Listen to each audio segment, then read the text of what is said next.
Sme na našej pravidelnej vychádzke v krásnych slovenských horách na Liptove a hneď na začiatku doliny, ktorou sme sa vydali, sme našli hľadisko. Všade je tu rozsypaná kukurica.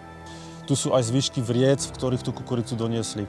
Asi 100 metrov týmto smerom je chata alebo horáreň, kde sa hrali deti. Kilometr týmto smerom je obec, takže toto je krásny dôkaz toho, že vôbec nie je problém s premnoženými medveďmi, ale problém je s premnoženými hľadiskami na Slovensku.